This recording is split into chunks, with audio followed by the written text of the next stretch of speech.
establishes ACES as the sole point of submission. And it is expected that ACES would be fully integrated with what is now known as the Asikuda system in place in all customs departments within the region. The ACES would also allow for the electronic submission of all cargo manifests to the regional centralized systems, and that is part of the beauty of it. So the information is simultaneously being shared across member states electronically. The Customs and Excise Department seeks to maximize on the critical experience gained from the AP system. That is the system that deals primarily with advanced information with respect to people. The advanced passenger system introduced useful tools such as a screening process and sharing of security information. These same methods now would be applied to the process of cargo being imported in St. Kitts and Nevis. Clause 3, subsection 2 of the bill recognizes that there may be unforeseen circumstances that may prevent the submission of the required information in advance. And in this regard, it provides for a waiver, and it empowers the Comptroller of Customs to exempt the master of the conveyance from the requirements set out in Schedules 1 and 2. Under Clause 3, Subsection 2, Subsection B of the bill, however, the Comptroller is required to establish alternative notification arrangements for the conveyance. And Subsection 4 of Clause 3 of the bill speaks to a case where a conveyance is forced to make what is referred to as a technical stop. What then are examples of technical stop? The plane, the boat, may be compelled by an emergency to come into the territorial space of St. Kitts and Nevis. And in that regard, this unintended entry into our territorial space for that particular incident, there can be a waiver, and most likely there will be, with respect to the non-supply of the information in advance. Other circumstances which would warrant a waiver would be in the case of accident, unfavorable weather conditions, or other necessity. Mr. Speaker, the bill allows for certain conditions to apply in these cases. And the bill at subsection 5, clause 3, subsection 5, allows for the Comptroller of Customs to waive the requirement for master to provide the advance information as required under subsection 1, and in that regard, schedules 1 and 2, subject to certain conditions that the Comptroller of Customs would prescribe. And this is in the case of a military or law enforcement aircraft or vessel, special dispensation, and of course, an official state visit. That is, we have heads of states or diplomats. Even in our built-out of the Emergency Powers Act with respect to COVID, there was a special exemption provided for dignitaries, if you will, persons of diplomatic standing entering into the Federation. So that is, of course, is part of the immunity and part of the good governance with respect to which our international relations are being built. Penalty, Mr. Speaker. The penalty for breach of the law are set out in penalties, are set out in clause 4. And in the committee stage, we may make a minor amendment where it says the penalty would be a fine of $30,000 and I gather this $30 penalty, $30,000 in penalty is consistent with Section 18, Subsection 5 of the Customs Act now in vogue, that is number 19 of 2014. There is a fine of $30,000, but there also is the incarceration provision, that is, let's go back, imprisonment to a term of 2 years, and we will make a minor insertion when we get there to say a term not exceeding 3 years. So it could be 1 week if you are lucky, it could be 2 years, it could be 2.5 years, it could be up to 3 years. We want to give that discretion to the judicial officials, and so we will just make that minor change later on. Clause 5 of the bill relates to the use of advanced information. A whole lot of information, 104 fields are to be provided to the Controller of Customs. How will this information be used? Had to be used in a safe way, and it has to be used in a manner that respects privacy, etc., and security of data. So Clause 5 of the bill speaks to this particular matter. And in that vein, the information submitted into the ACES system may be disclosed by the Comptroller of Customs, who may disclose or authorize the disclosure of any document or information in accordance with data protection law. And in this Parliament, in our first term, we did bring legislation relating to data protection and data privacy. The Comptroller of Customs can disclose information as required on the laws dealing with electronic crimes and any other relevant law in accordance with treaty arrangements and agreements concluded by the government of St. Kitts and Nevis. Clause 5 at subsection 2 speaks to some of the types of information which can be disclosed, and among them are past travel movements, general history, and the modus operandi of specified persons. The pattern of behavior may be helpful to the successful prosecution of a case, and in this regard, this particular legislative enactment makes provision for disclosure. Currency and documents relating to other relevant financial transactions, including money laundering. So we see that the criminal element, the criminal mind, the criminal operations are what the piece of legislation is intending to disrupt by having information being made available to law enforcement in advance of the arrival of the cargo and the arrival of persons or passengers. Information can be provided to assist intelligence analysis, assessments, and reports. And the details about known or suspected involvement in illicit activities become important.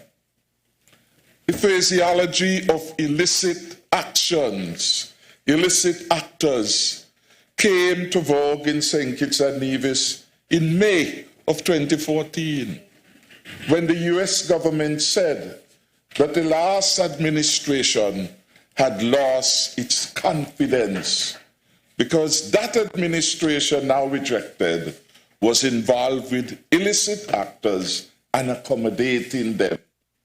And as a consequence, the United States government blacklisted us. There was an advisory issued by the US Treasury. So we understand what this illicit actors mean and what is the substance of the meaning being conveyed by that designation.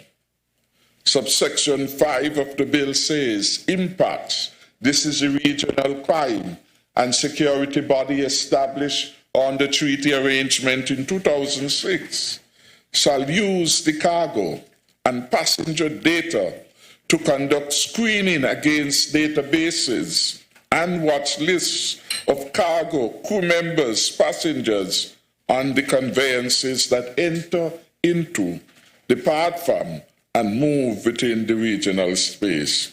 Again, impacts is the entity to which most of this collaboration will basically take place. So what our Customs Department is unable to do, having regard to its own database, we can depend upon the regional system, as we do in all sorts of crime fighting efforts in St. Kitts and Nevis. We collaborate with the regional organization to help us provide information in our fight against crime. And then, Mr. Speaker, it goes on to say how this information will be used and the screening, etc., that will take place by impacts. And in a similar way as it does locally, for the Customs and Excise Department, it says basically how these information can be used by the regional entity. The kinds of information will be real-time notification and pre-alerts in respect to threats emanating from international trade, trade in contrabands, trade in drugs, trade in arms and ammunitions. All these are serious threats globally, and St. Kitts and Nevis, as a responsible country and a responsible member of the international community, must play our role. The requirements, of course, are listed, but we point to the need for improvements in trader compliance, which would result in increases in revenue collection. And this is important for us as a government. As we pursue law enforcement, it comes with a high cost. In fact, the significant investment we have made across the board in law enforcement in St. Kitts and Nevis, that investment has been at an all-time high. We have invested in every area: the customs, the police, the prisons, the defense force, the fire services, every area of law enforcement. We have invested significantly over the last 5 years, and we continue to do so, because the security of this state must never be taken for granted. Mr. Speaker, I want to move to Clause 6, and Clause 6 speaks to retention of advanced information. And this matter we have had to confront from time to time, even as we pass freedom of information law.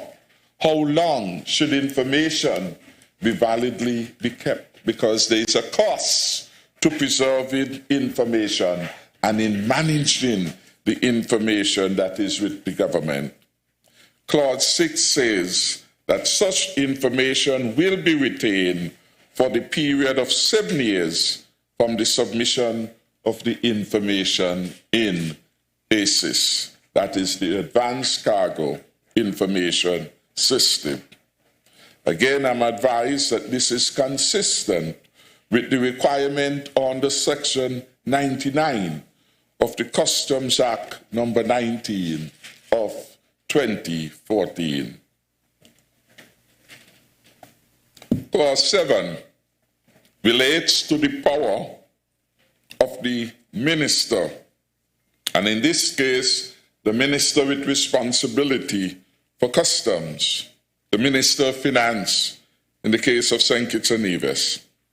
The minister is empowered to make amendments to the schedules, and there are 3 in this bill, and to make regulations that may prescribe procedures for the reporting and processing of the cargo information. Mr. Speaker, the 3rd schedule of the bill speaks to data submission timeframes, and you will observe that there are different timeframes are provided for cargo, moving by air, moving by sea, and moving by road. And of course, we have long-haul traffic and short-haul, and so the times for submission of the information basically take that or those differences into account. Finally, Mr. Speaker, the cost of the ACES. Mr. Speaker, it is anticipated that this proposed advanced cargo information system would come at no significant cost to the cargo reporters. Cargo reporters would now be able to access the system using a secure web page, and they would not require specialized equipment or software to make submissions into the system.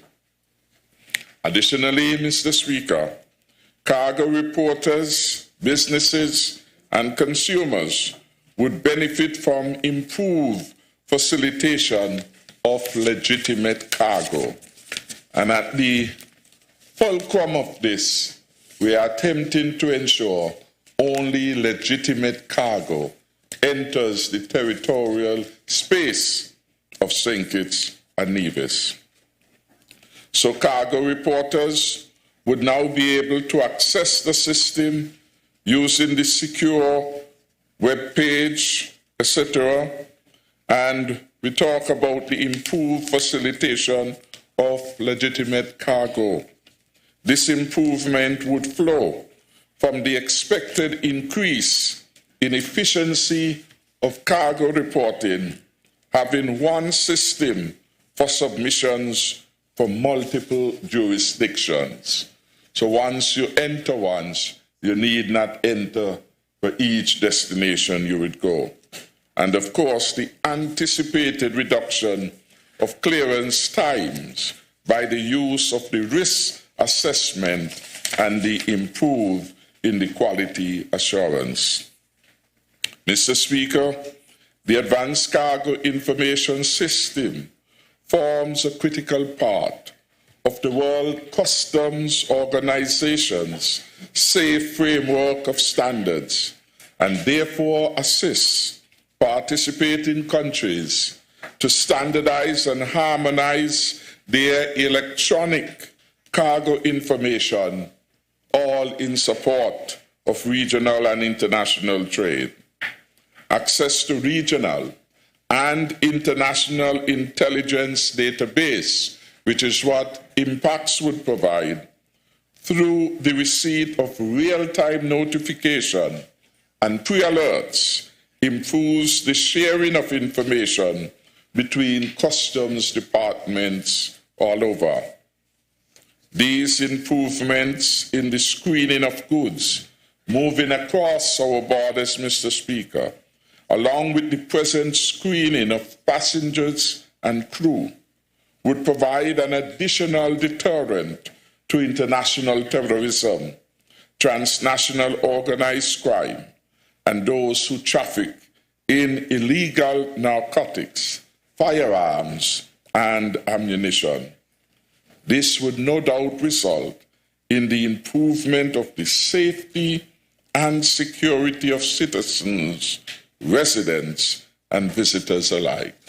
And we could well relate to that in the context of the prior years, of the frequency in which we had incidents involving guns, in the certain knowledge that we are not a producer of guns, and therefore they had to be coming in from elsewhere, we could well appreciate that every gun that law enforcement takes from off the street, that makes our country safer. And it is a safer and stronger future to which we are pledged. Mr. Speaker, these improvements in our levels of safety and security would not come at the expense of trade facilitation. On the contrary, I'm advised that ACES would improve trade facilitation.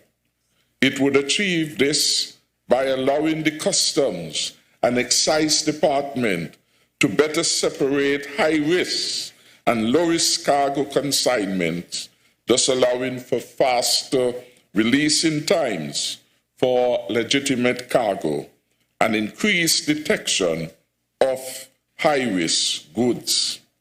Further, Mr. Speaker, the system should also allow for the potential increase in revenue collection through improvements in trader compliance and reporting.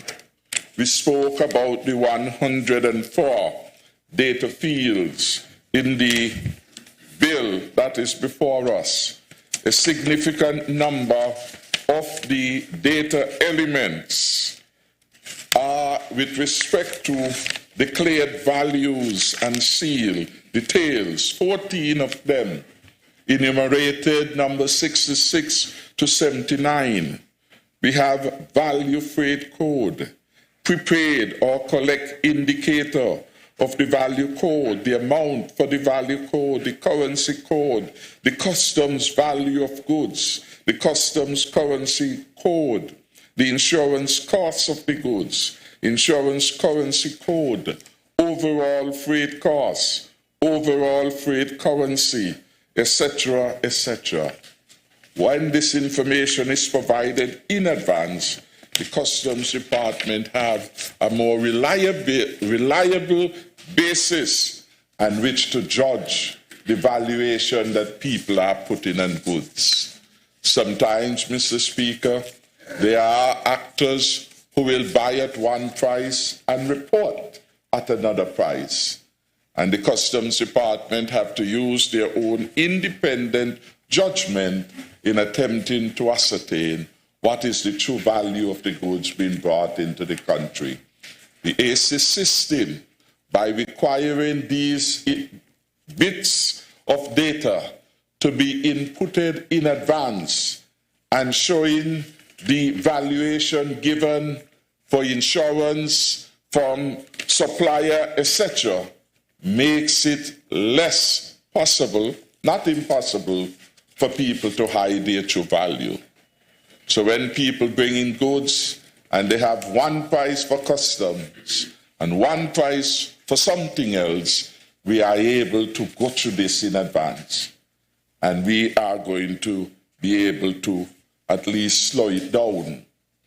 We are going to be able to bring the full force of the law in relation to a number of entities in the country that we suspect and we are investigating with respect to the under-invoicing of cargo, denying the country a legitimate source of its revenue, and denying the country of the opportunities for these legitimate revenues to be applied in the upliftment of our people. So, in closing then, Mr. Speaker, I want to say that we are moving ahead with this regional effort at improving the security situation within the region, not just in St. Kitts and Nevis, through this particular piece of legislation. But it's more than just security. It is more than just preventing unauthorized cargo, contraband, counterfeit products into our territorial space. It's also about ensuring that we have the facilitation of business in the country. It's also about our being able to efficiently process cargo leaving and coming into St. Kitts and Nevis by utilizing well-established risk assessment measures. And importantly for those of us who have to watch the national purse is that we must avoid leakages in revenues that are intended and should be going into the treasury of the country. So I want to wish this bill safe passage to the Parliament.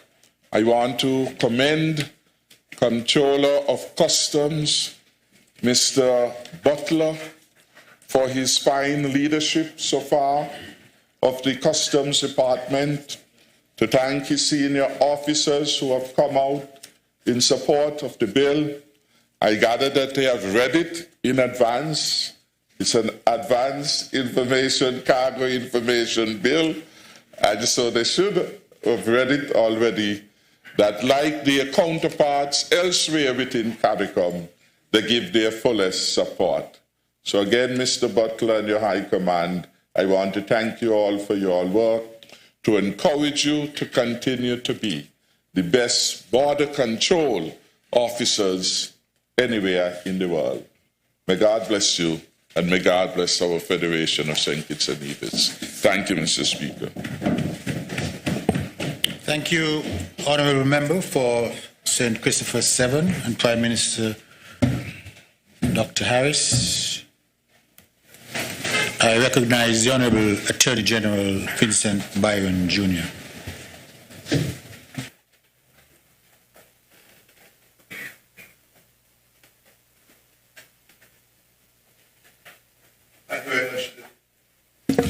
Thank you very much, Mr. Speaker. Mr. Speaker,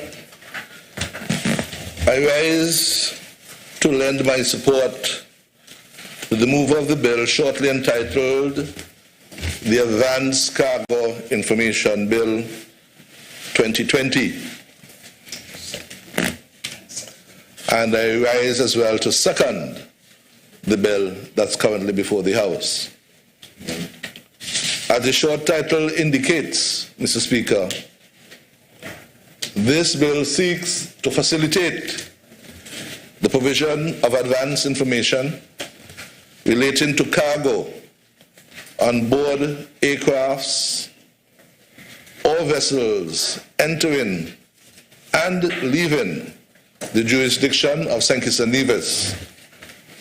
And like the mover, the Honourable Prime Minister, member for number 7 before me, I too want to acknowledge the presence here today of the Comptroller of Customs, Mr. Butler, and his senior management team have come to lend support to this bill as we debate it here in Parliament. Mr. Speaker, the bill is based on a CARICOM regional initiative, and the model law is intended to be implemented within a harmonized legal framework throughout the region.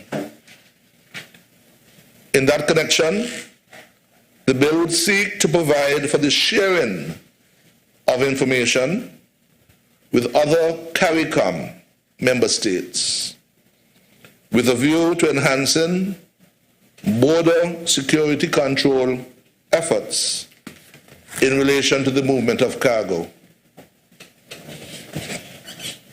Mr. Speaker, the bill is in fact the result of a number of years of collaborative work between the regional customs departments and the Joint Regional Communication Center, CC. The center is the sub-agency responsible for both advanced passenger information and advanced cargo information in the region. It is a clearinghouse of intelligence and information to help us in our security systems. Mr. Speaker, the regional cooperation on this matter is essential, since the proper administration of an advanced cargo information system may be costly for customs and other stakeholders. Additionally, an approach that is not cooperative and that is inconsistent within the region would likely increase the cost of proper regional implementation.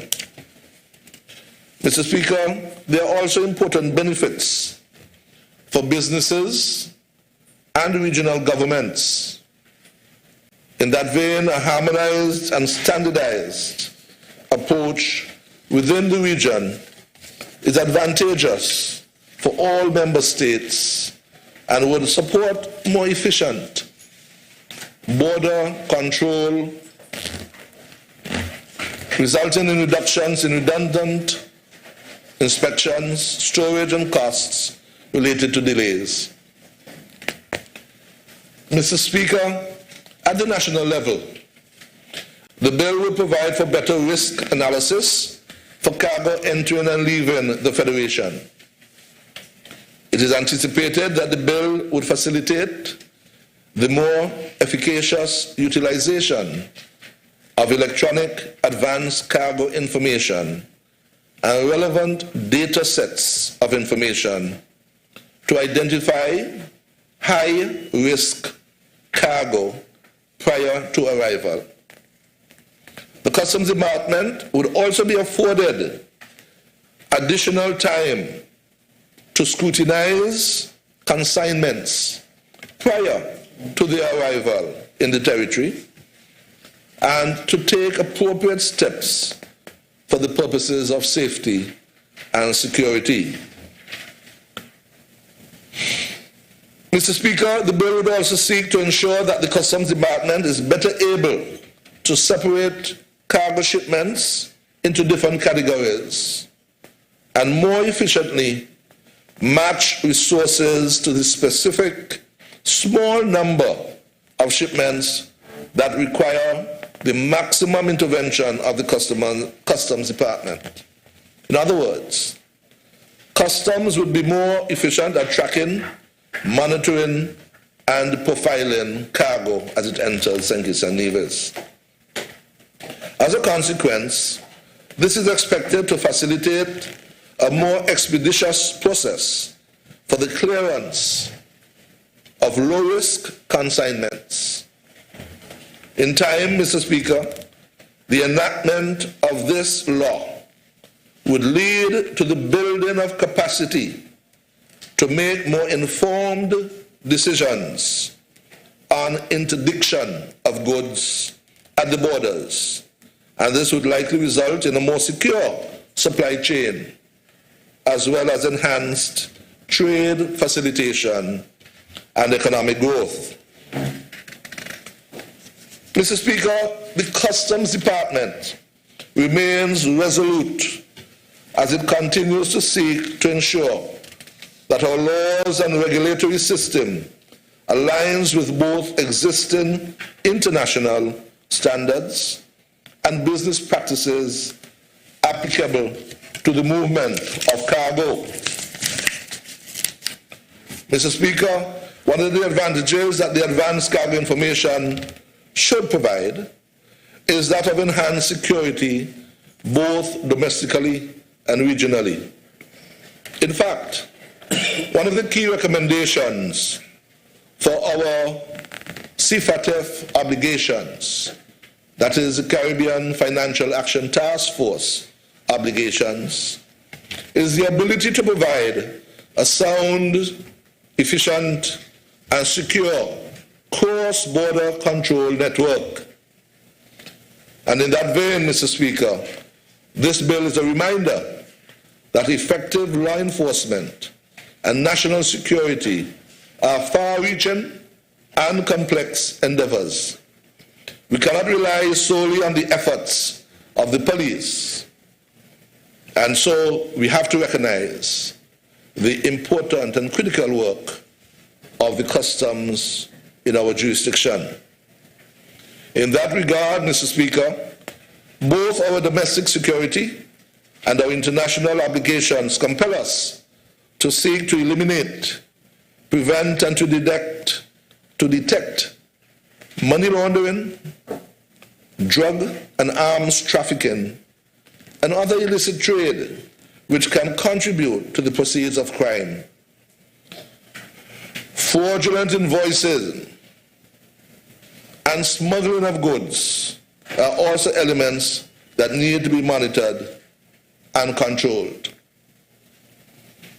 Mr. Speaker, the salient and substantive provisions of the bill provide for the mandatory or compulsory provision of cargo information and certain relevant passenger information in advance of its arrival into the Federation.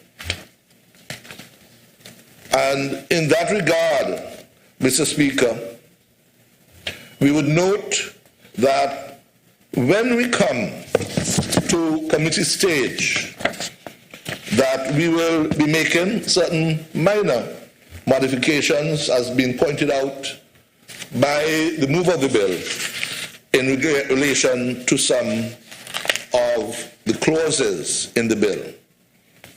And I would like to turn very briefly and reiterate, to go over some of the sections as has been enumerated by the mover. The Advanced Cargo Information Bill 2020 has some 6 sections. It has a short title and commencement. It has an interpretation clause. Clause 3 speaks to the duty to provide information. Clause 4, the use of advanced information. 5, the retention of advanced information, as has been stressed by the mover, and the powers of the minister when it comes to enhancing the role of the bill, of the act as when it's passed. And again, it says in its said note, a bill to facilitate the provision of advanced information relating to cargo and passengers of a conveyance, to share the information with other states with a view of identifying the cargo and persons that may pose risks to security while facilitating trade through electronic data interchange and for matters connected therewith.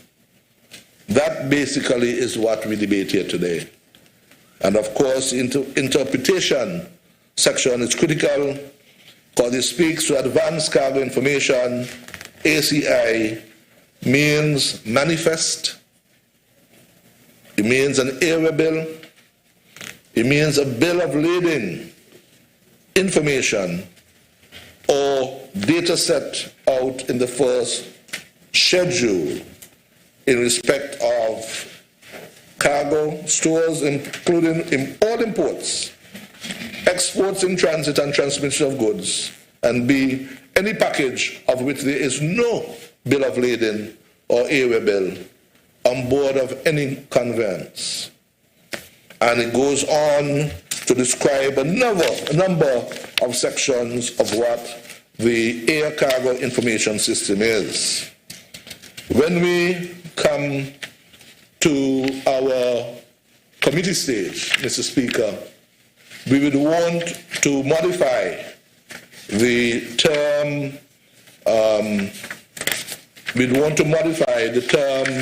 community when it comes to the term watch list, and to change that. In the interpretation section, watch list means a list that is used to watch or track the current activity or movements of criminals and suspicious or prohibited cargo, including terrorists, other persons and cargo of interest to the community. We'll be asking the House to interpret that to mean the definition of the term watch list and to replace the expression community with the expression Caribbean community, CARICOM, so that we're more specified when we come to the committee stage.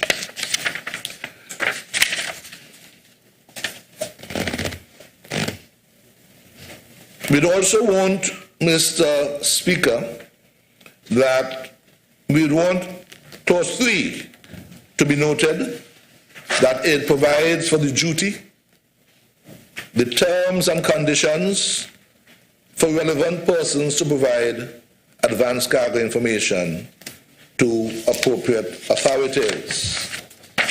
It says duty to provide information, and the master, agent of the master, or every cargo reporter of a conveyance, whether laden or in ballast, shall, prior to arrival of the conveyance in St. Christopher and Nevis, provide to the proper officer through the ACE's cargo and passenger information set out in the first and second schedules. And it goes on to explain other duties that are required as we go forth. Mr. Speaker, Clause 4 provides for a penalty of $30,000, and as the bill stands now, or 3 years imprisonment for breach of the provisions of the law.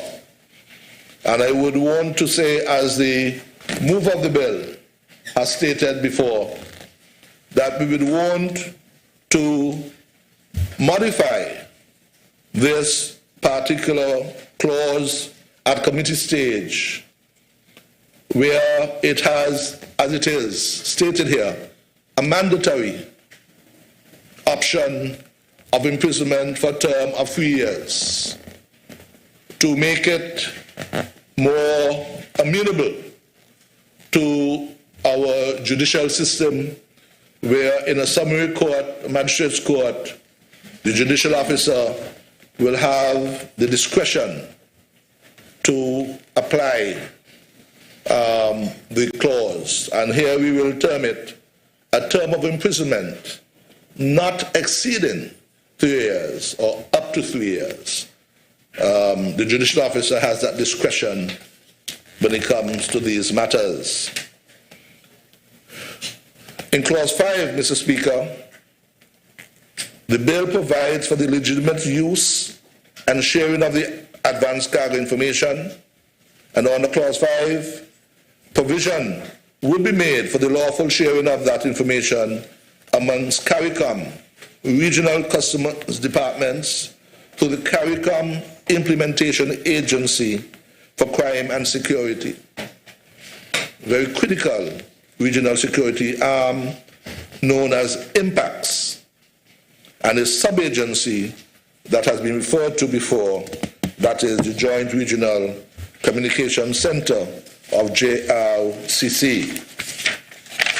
In clause 6, Mr. Speaker, this provides for the retention of cargo advance information for a period of 7 years. And the move of the bill has indicated that this is in keeping with the Customs Act that has already governs the work of the customs in our federation. The retention of advanced passenger information relevant for the purposes of this bill would be addressed in accordance with the APIS Act 2017.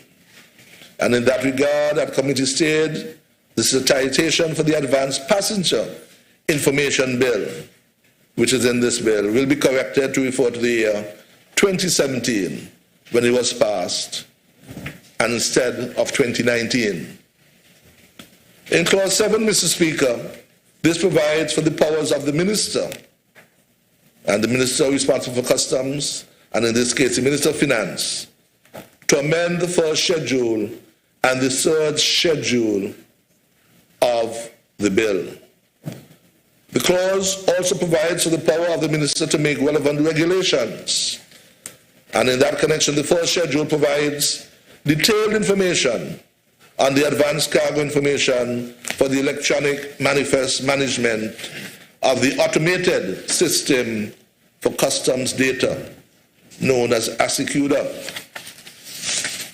The mover mentioned that there are some 104 fields that are set out in this ACES data elements chart, and go to all things like bills, packages, containers, vehicles, gross weights.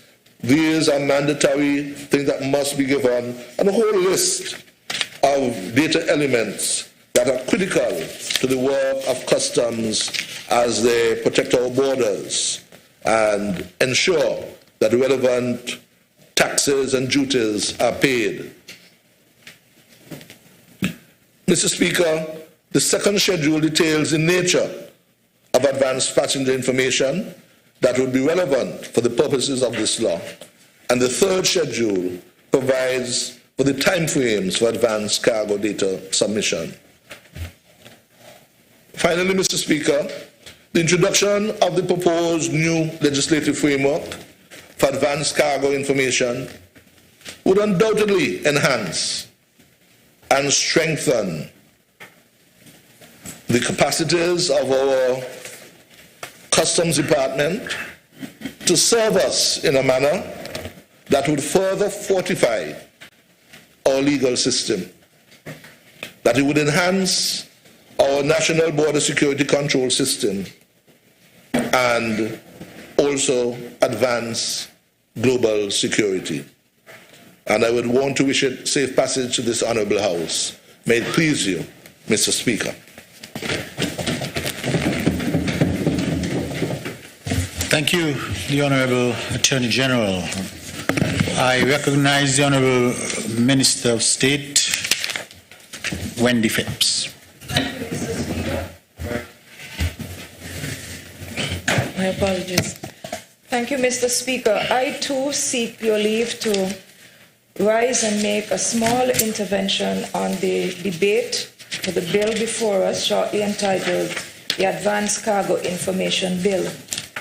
Essentially, Mr. Speaker, I think that the honorable mover of the bill has done an excellent job in terms of laying out the various sections, all 7 sections, as well as the 3 schedules and the general ethos behind the bill that is before us.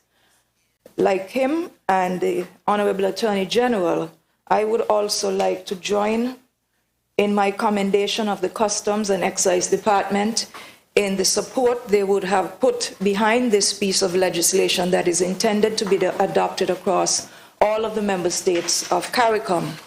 The Customs and Excise Department has demonstrated over the years their own commitment to ensuring compliance and safety and security, as well as border management for St. Kitts and Nevis, and as such we commend them for their efforts.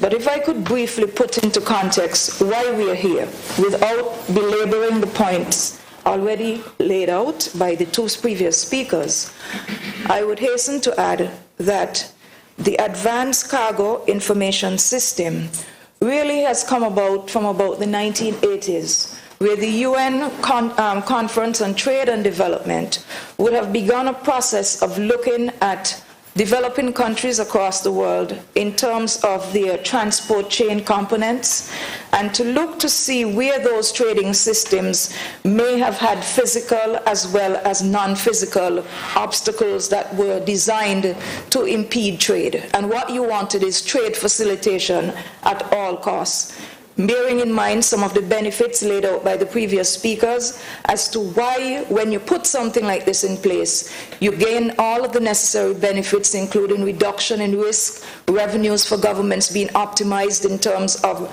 those generated by customs, etc.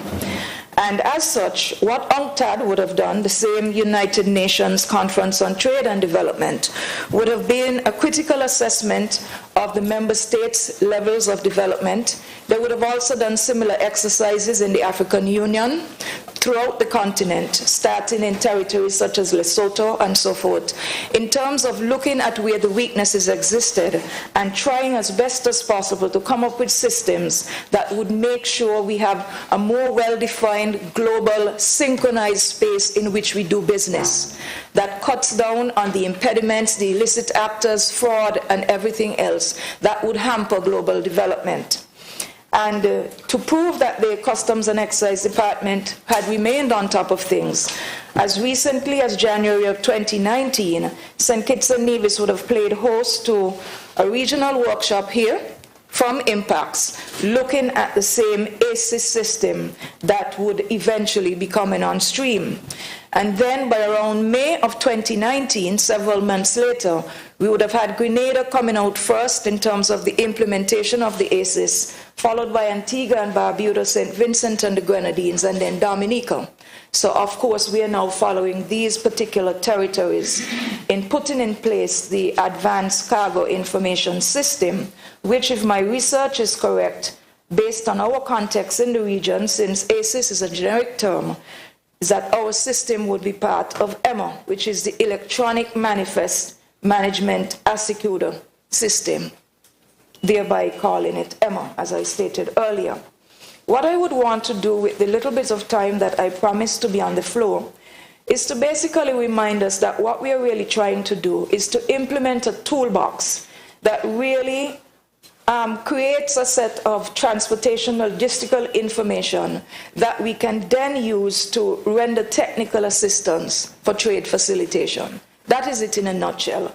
We are trying to use this toolbox, electronically generated, so that the transport logistics information system that we want to develop will actually be made possible, or improved rather, by having the necessary technical assistance inbuilt into it to have the trade facilitation at an optimal level that we desire.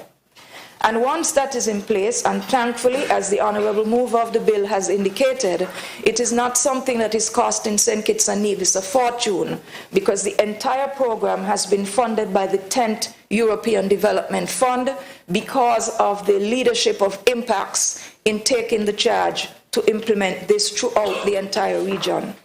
So by putting the system in place at no real cost to us other than the commitment and the human resource training that would be needed to guide it and power it, because we all know that in the best of times you can put the world's greatest computer information system in place, but if the people who power them are not up to date and the data you're putting in isn't correct, you have garbage in, garbage out.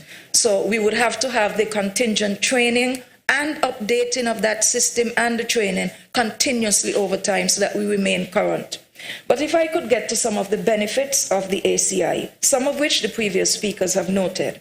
One, it is that you will have the benefit, obviously, of having the cargo information available before arrival, and this is critical. Just about 3 days ago, there was a news item coming out of the VI Consortium, which indicated that in Puerto Rico, at the port, I think it was just on Monday, a series of containers, some on pallets, some on little ordinary cardboard boxes, which were assumed to have been just holding contents of home goods, things that you would generally ship in a barrel from the States or whatever. No one paid attention to it until somebody decided to wisen up and say, let's see what's in some of these boxes. If the Advanced Cargo Information System in the US, of all places, had been working properly, you would have avoided what you discovered shortly thereafter, which is the discovery that in cellophane-wrapped containers on pallets with what appeared to be boxes of home goods was $27 million in raw cash, destined for St. Thomas. So the bill that we are debating today basically has good force and good oomph behind of it in terms of preventing things like what just happened in Puerto Rico 3 days ago. Okay?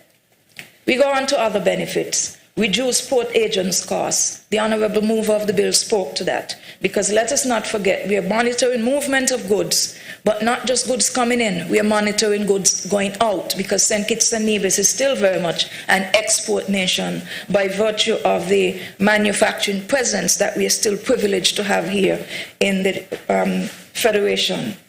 There's also the benefit of the real-time follow-up in terms of transactions, because once the system is up and running, everybody who is online will have access to it right away. Of course, this means, as noted earlier, that you will have the generation of trade intelligence that tells you what is being moved between borders, what to do about it, and how the necessary interdiction measures will be needed to put in place to avert these problems that can be arising as a result of the work of illicit actors. The other issue that I think will be of benefit to us is improved risk management as well as fraud control. The Honourable Mover spoke to that as well in terms of matters such as under-invoicing of goods, where customs has a hard time scratching its head trying to figure out the value of goods and services for which no proper documentation has been provided, etc. Then, of course, you have the benefit based on the high caliber system that is being contemplated to have that system interface with other risk analysis tools. Some of the well-known names coming out of major firms out of Switzerland who deal with public sectors include SGS, such as the Profiler software that can go with the same EMA system once it is set up.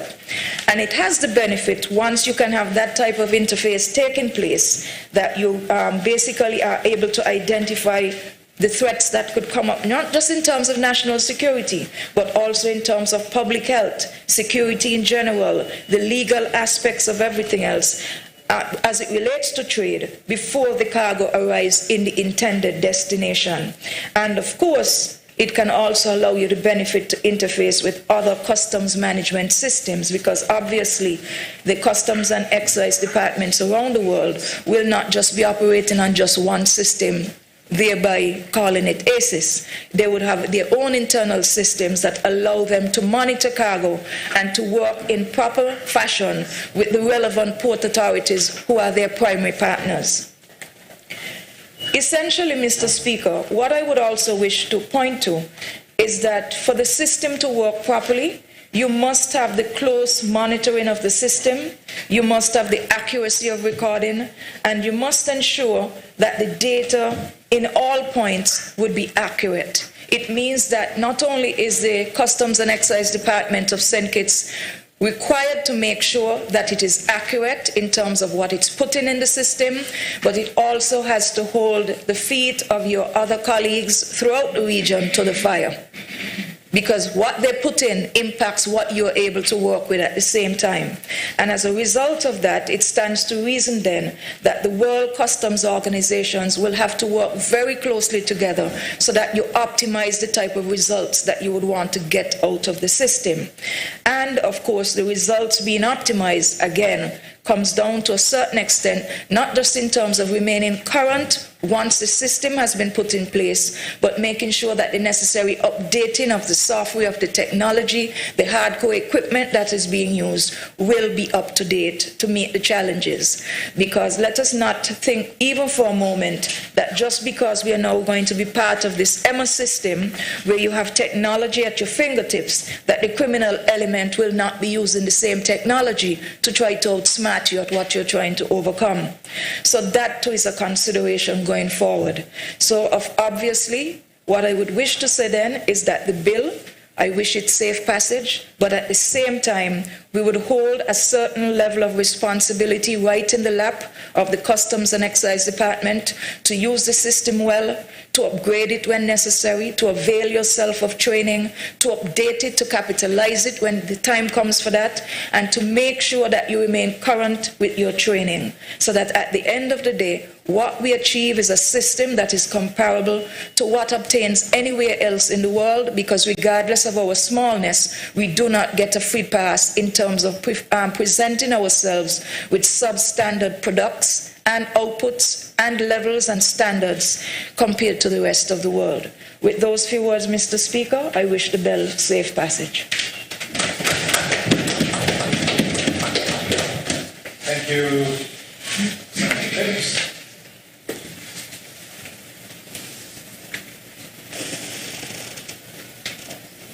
Are there any other contributions?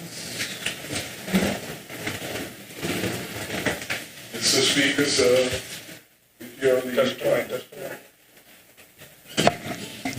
with your leave, Mr. Speaker, I rise to wrap up the debate in relation to the Advanced Cargo Information Bill 2020. And I would want to place and record my appreciation for the contributions made by the learned Attorney General and, of course, our Senator and Minister of Labor et al., Senator Phipps. Et al. Covers. And Jade for their contribution and I hope further elucidation of the purpose of the bill, the benefits, etc., that will accrue from this particular legislation. Importantly, too, was the important perspective regarding the history of this particular initiative to digitalize cargo information that has a long road. And we have come this day to bring St. Kitts further into modernity in terms of the use of this system. We have come this day as part of a regional effort at improving security, at improving efficiency, at improving the ease of doing business. And in that regard, our Customs and Excise Department has always performed as one of the leading customs and excise department in the world. We have a global ranking in terms of the performance of our customs and excise. We have always ranked within the top 10, if my memory serves me right. So again, I want to commend them for that particular role that they have been playing, and to say that we continue to expect outstanding work and leadership from the Customs Department.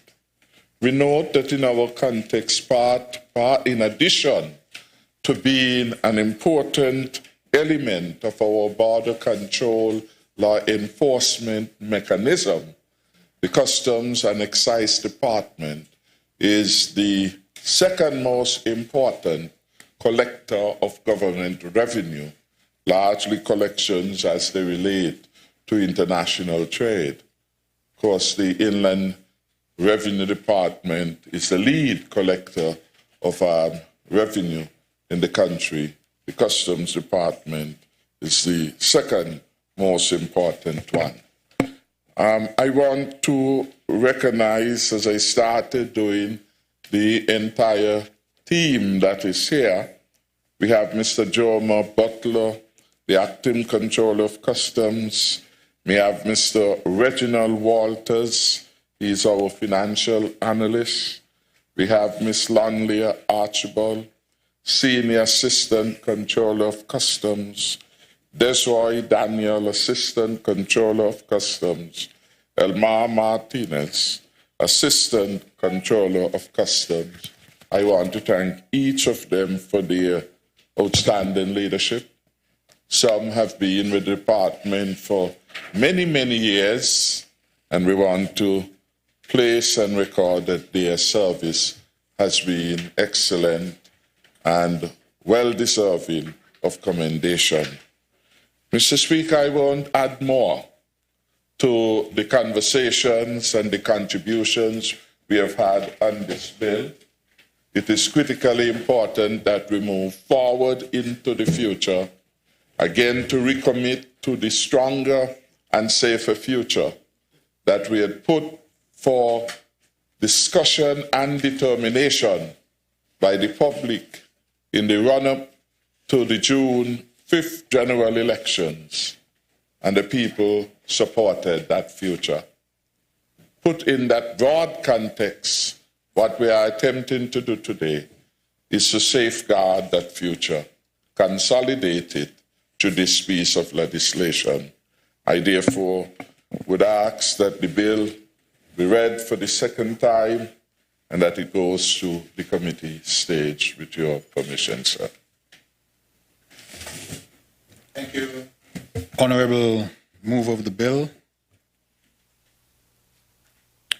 The question is that the bill entitled the Advanced Cargo Information Bill 2020 be read a second time. Those in favor? Those against? The ayes have it. A bill to facilitate the provision of advance information relating to cargo and passengers of a conveyance to share the information with other states with the view to identifying the cargo and persons that may pose risk to security while facilitating trade through electronic data interchange and for matters connected therewith, otherwise known as the Advanced Cargo Information Bill 2020. The bill has been read a second time. House moves into committee.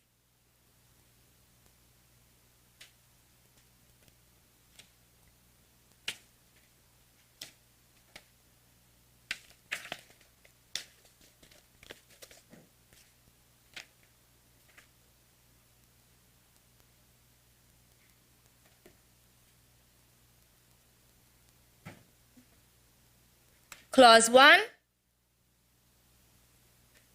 The question is that clause 1 stands part of. Yes. Mr. Chairman, it's proposed to amend the Advanced Cargo Information Bill 2020 in Clause 1 as follows by replacing it as follows. I'm sorry. This act may be cited as the Advanced Cargo and the Passenger Information Act 2020 and shall come into force on such date as the Minister may, by order, appoint. The question is that clause 1 as amended stands part of the bill. Those in favor? Aye. Those against? The ayes have it.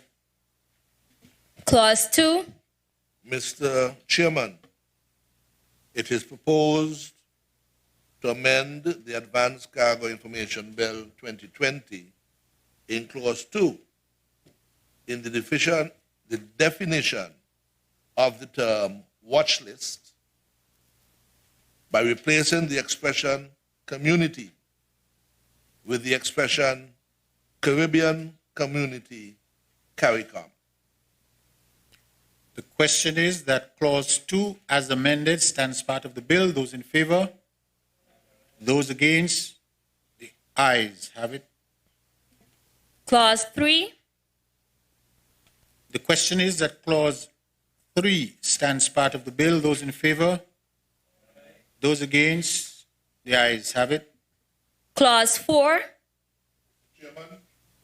Mr. Chairman, it is proposed to amend the Advanced Cargo Information Bill 2020 in Clause 4 by replacing the expression a fine of $30,000 or to imprisonment for a term of 3 years with the expression a fine of $30,000 or to a term of imprisonment not exceeding 3 years.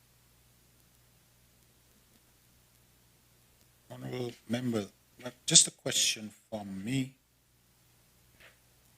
A fine of 30,000 or not exceeding 30,000? A fine of $30,000, but not exceeding 3 years in terms of imprisonment. So there is a discretion of the court to either apply a fine of $30,000 or, for that matter, up to 3 years. A discretion to apply up to 3 years. Thank you. The question is that clause 4 as amended stands part of the bill. Those in favor? Aye. Those against? The ayes have it. Clause 5.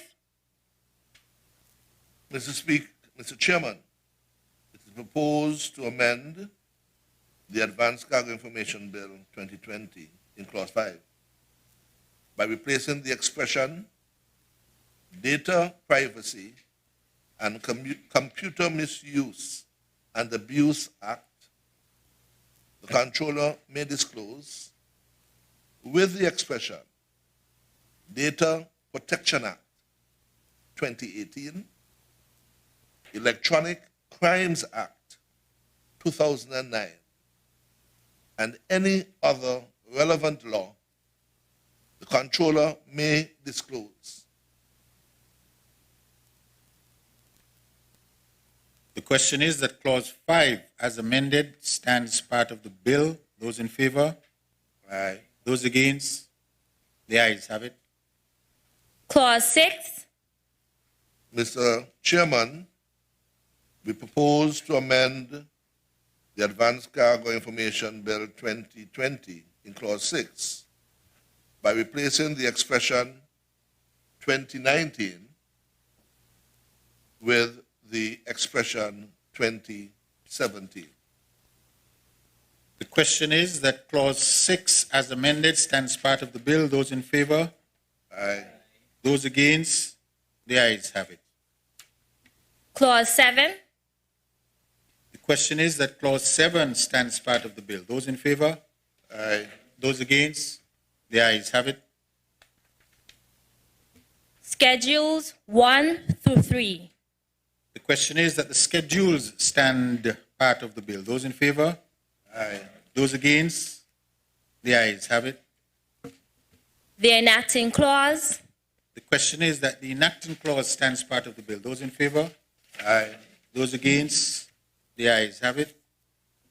The title. The question is that the title stands part of the bill. Those in favor? Aye. Those against? The ayes have it. House resumes.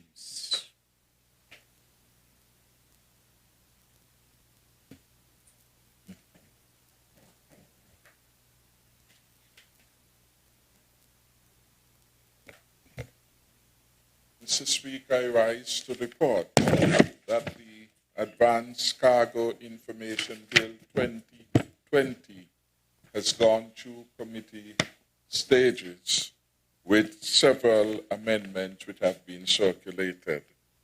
I would therefore want to request, Mr. Speaker, that we would suspend Standing Order number 57 to allow for the third reading of this bill and to have it passed into law. The question is that Standing Order 57 be suspended to facilitate the third reading of this bill at today's sitting. Those in favor? Aye. Those against? The ayes have it.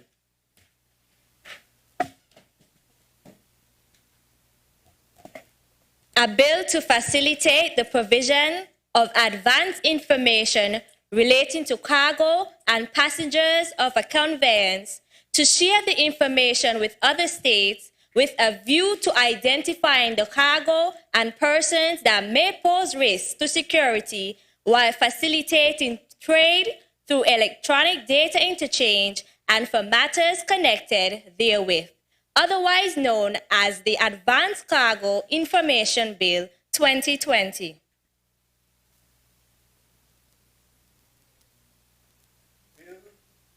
Titled The Advanced Cargo Information Bill 2020 has been read a third time and passed by this National Assembly. The bill would be submitted to His Excellency, the Governor General, Sir Tapley Seaton, for his assent, following which it will be gazetted and become law of the land.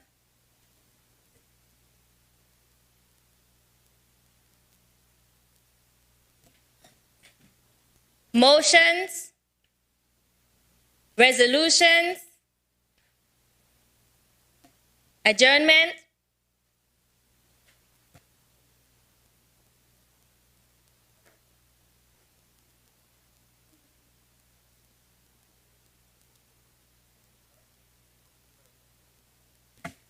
Mr. Speaker, I rise, and with your leave, I move that the House be adjourned sine die, and I reserve any comments on the adjournment.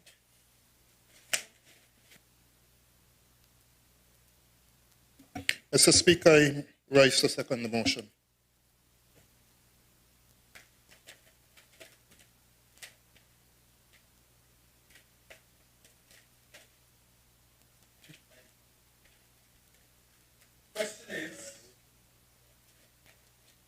The question is, I always like pleasant surprises. Let me interject that first. The question is that this Honorable House stands adjourned, sine die. Those in favor? Those against? The ayes have it. This Honorable House stands adjourned, sine die.